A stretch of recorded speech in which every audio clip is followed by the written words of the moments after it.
Mahima Poddar, really glad to be chatting with you this morning. As Senior Vice President, Digital Banking and Strategy at EQ Bank, I'm really interested to learn about you and the value you deliver to your customers at EQ. And maybe we could just start there and then get on to where you see the opportunities going in the future. But tell me a little bit about EQ Bank, because I think there's too many Canadians don't yet know enough about it. Perfect. Thank you so much for the opportunity. I think that's exactly it about EQ Bank. I think we've really created something fantastic, and we're so excited for more and more Canadians to learn about the value that we're trying to drive with EQ Bank. But our mission, if you will, is to try and drive change in the Canadian banking industry so that we're bringing better options to Canadians. And so our beachhead product that tries to do that is the Savings Plus account, where we've really gotten rid of that artificial construct between a savings account and a checking account and really combine them together. So now you can earn fabulous interest. So right now that's 1.7% interest on an account that you can freely transact from. So e-transfers, you can do bill pay, you can get your payroll deposited right in there. So every day, every dollar is being optimized. And we think that's making a really positive impact on the everyday banking lives of Canadians. So an average customer will save or earn $500 with us a year just by using us as their everyday banking account. I guess because of reduced fees and because of earning interest. That's exactly it. So just, I'm wondering about that, because how is it, you're an entirely digital bank, is that correct? Like you're just a digital platform, no branches? No branches. We do not believe in having to meet face-to-face. And so completely branchless.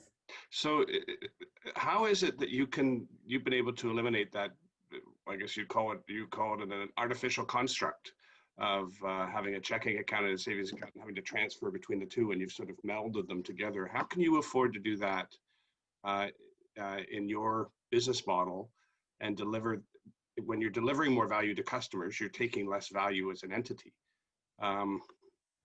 I mean, that is actually it, is we have agreed to take less value ourselves as an entity. And I think one of the big differences for us is that we are a greenfield operation. We haven't been in the everyday banking or the retail banking world for hundreds of years like some of the big counterparts.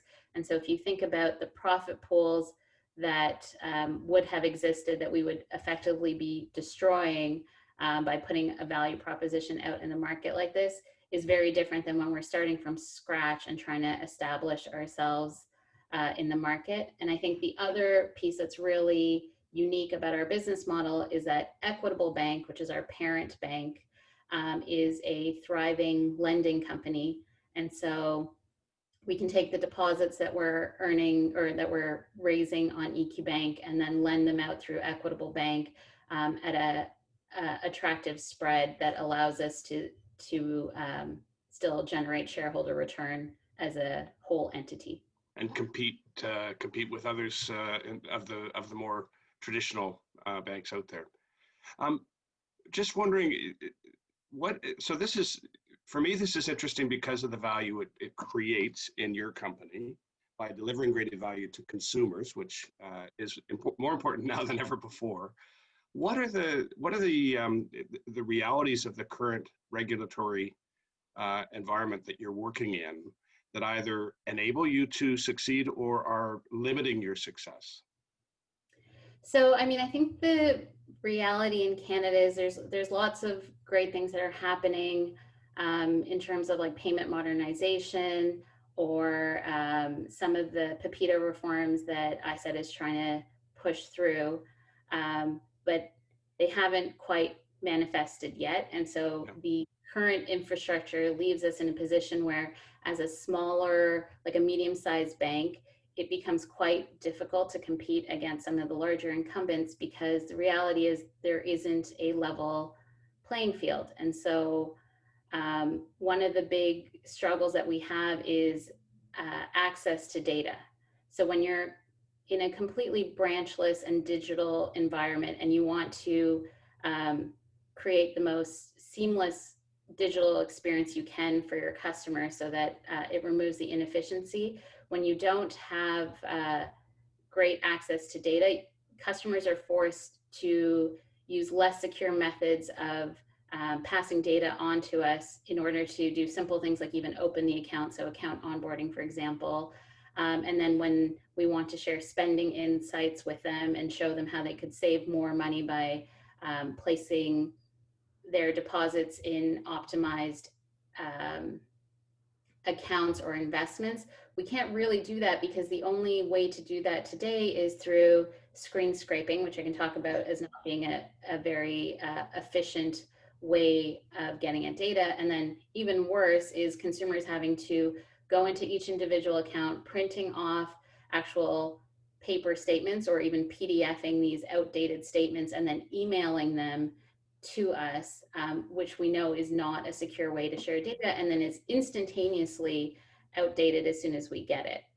So that's the picture I'm getting in my head is without these methods today, the consumer who may have a perfect financial history and great evidence of being a perfect customer for you and you can deliver great value to them, but that history doesn't exist unless you have access to the data. Otherwise, that customer has to start fresh with you, and you can't deliver all the value to them on day one that otherwise might be there. That's a fair summary, I trust?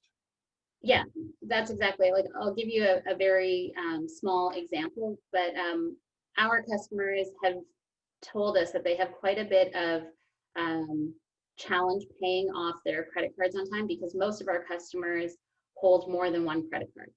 So that means they need to keep account of when their credit cards are due, and then they also have to go look up how much is due on each credit card so that they can facilitate a payment. With something like open banking, for example, and having a proper regime for open banking in Canada, what we as EQ Bank could do is just find out when their credit cards are due and how much is due, and then facilitate a payment for them from the deposit sitting in EQ Bank so that they have now earned interest on those deposits for, let's say, 30 days that the money has been sitting in their account. And more importantly, they've avoided that 20% interest charge or whatever they might get hit with by missing their payment date by a day. One day. Yeah. So that concept of data portability, where a consumer has control over who is using their data for what purpose, which I think is becoming a global standard, which Canada hasn't yet put in place. That's crucial for you to be able to deliver for them the sorts of services that are going to save them money. And these are, I can tell you, anybody I speak to, that getting their Visa bill paid exactly at the right time is, or their Amex or whatever MasterCard is a critical issue. So that's really interesting from my standpoint. So data portability is absolutely critical. The other element I heard in what you're talking about is digital identity, being able to be recognized digitally as you might in person and securely. Is that? Yeah, and so even to back up on what you said, I think data mobility would be a huge win for customers. And the other aspect of that, where I do think we need government oversight, is ensuring that when a customer who has ownership of their data and then also data mobility rights is not blocked from taking their business from one competitor to another, right? So we can't really set up a system where there's restrictions on how you can use the data or where you can port it to. Yeah. Canada's Commissioner of Competition is very clear on this issue, and that this is something that giving consumers the right to direct who uses their data for what purposes and for how long is absolutely central to competitiveness in Canada, to enabling a competitive environment, which will then deliver greater value to customers and greater productivity to our economy. Let's look forward a little bit, and I want to look at it. So if we start to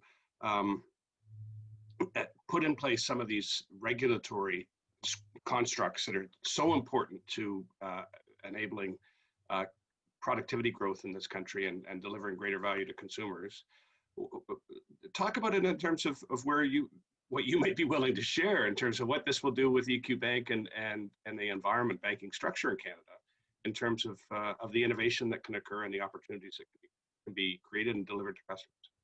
Yeah, I mean, I think one example is around mortgage lending. So Equitable Bank is one of the leading mortgage lenders in Canada, and our prime insured product has some of the best rates that are being offered in Canada, as well as really consumer conscious features such as low prepayment penalties, which customers don't really take full. I've had to pay those. They're Yeah, very they don't upsetting. fully look into them before they get their mortgage. So one of the things that we would love to do is set up a service that really helps first-time home buyers get on that first rung of the property ownership ladder. And as you know, where employment income is today versus where house prices are, that affordability equation becomes really difficult. But if we could, with data mobility or open banking, have access to a consumer's employment history, their credit history, credit scores, their spending habits, as well as their deposits, we could actually show them where some of the gaps are in their financial picture. So what are the 3, 4, 5 steps that they might have to take to shore up their financial position, and that would then set them up to be eligible for a mortgage, and ideally a fabulous EQ Bank mortgage that does right by them in terms of rate and fees and some of the other features.